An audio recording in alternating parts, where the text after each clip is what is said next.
It was just an ordinary day until I saw a familiar scar on our cleaning lady's hand. It triggered a flood of painful memories I'd buried deep, bringing back a piece of my past I thought was lost forever. Could it be her? I never thought an ordinary scar could change my life, but that's exactly what happened on a Tuesday afternoon last month. "Ashton, we need to talk about the new hires my business partner, Jake," said as he barged into my office.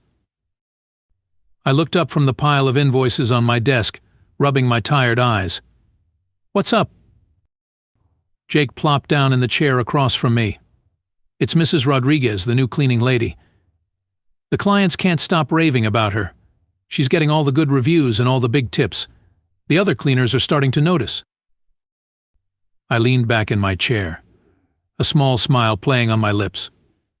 Isn't that a good thing? We want our employees to do well. "Yeah, but," Jake hesitated, running a hand through his hair. "I'm worried it might cause some tension." I shrugged. "As long as everyone's doing their job, I don't see the problem. Mrs. Rodriguez is just really good at what she does." Jake nodded, but I could see the concern in his eyes. "Just keep an eye on it, okay?" "Will do," I replied, turning back to my work. Little did I know that those words would come back to haunt me. A week later, I was knee-deep in complaints about Mrs. Rodriguez. "I'm telling you, Ashton, she ruined my carpet," Mrs. Jennings, one of our longtime clients, screeched over the phone. I winced, holding the receiver away from my ear. "I understand, Mrs. Jennings. We'll make it right, I promise." As soon as I hung up, my cell phone buzzed with a text from another angry client. "Your expert cleaner ruined my antique rug. It's been in my family for 3 generations and now it's destroyed. I want compensation now or I'm calling my lawyer. Worst serviceiver?" I groaned, rubbing my temples. This was getting out of hand fast.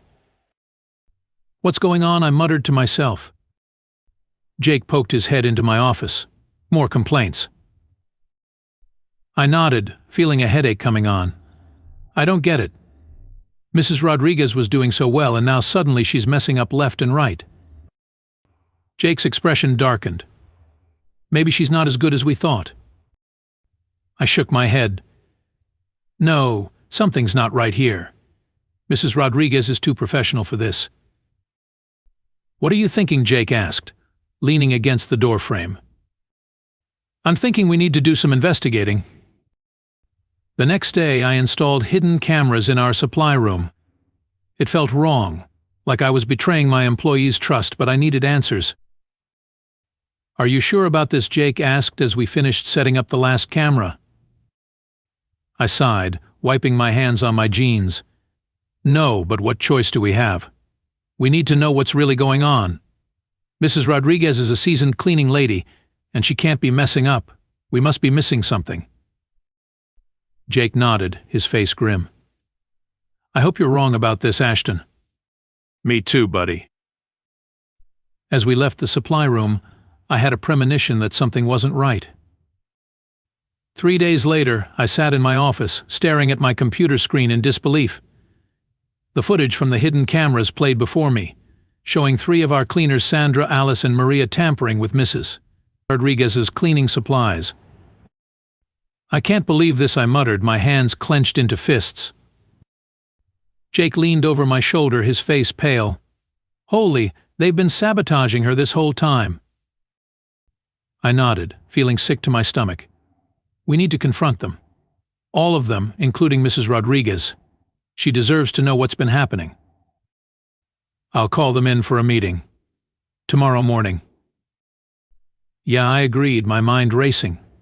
Tomorrow morning. As Jake left the office, I couldn't help but wonder how I would handle this mess. The next morning, I paced my office, waiting for everyone to arrive. Sandra, Alice, and Maria filed in first, looking nervous. Mrs. Rodriguez came in last, confused yet composed. "Thank you all for coming," I began. "We need to discuss something important." As Mrs. Rodriguez took off her jacket, I froze. There, on her right forearm, was a scar.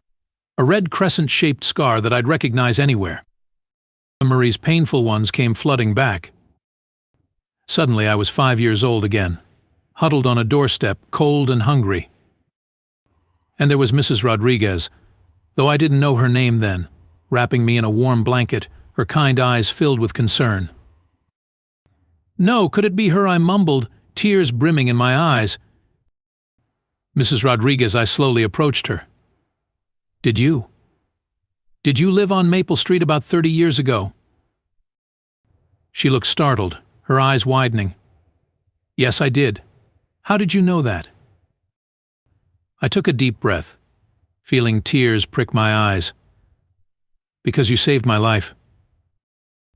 The room fell silent as Mrs. Rodriguez stared at me, recognition slowly dawning on her face. "Billy," she gasped, her hand flying to her mouth. "Little Billy."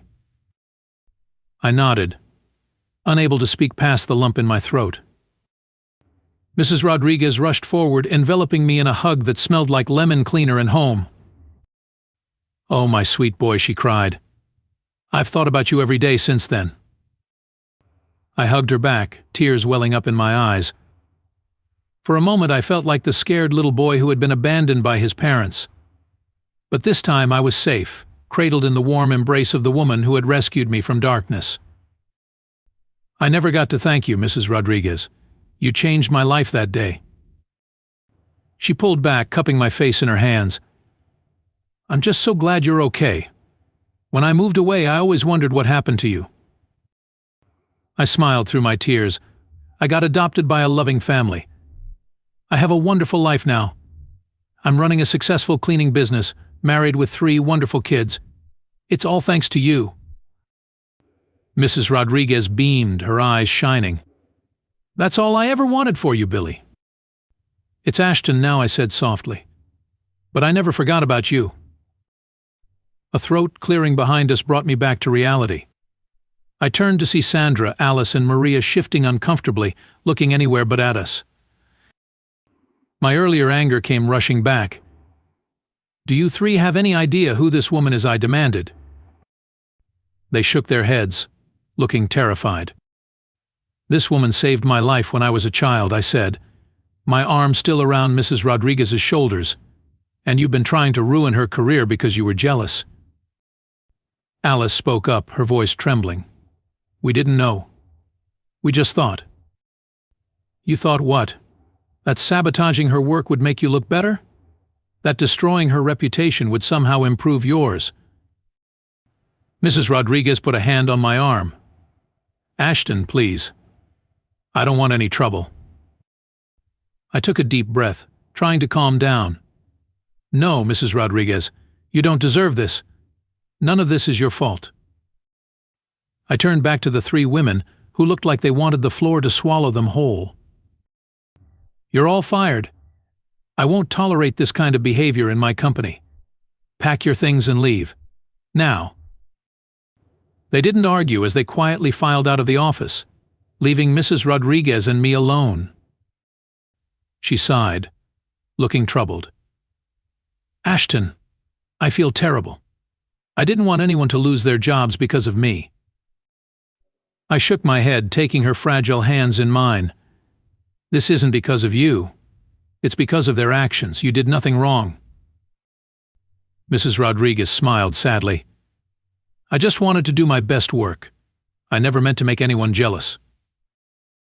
"And that's exactly why you're so good at what you do," I said, gently squeezing her hands. "You care about doing a good job, not about competing with others." She nodded, then looked at me curiously. "So you own this company now. My little Billy, all grown up and successful." I laughed, feeling a warmth spread through my chest. "I couldn't have done it without you.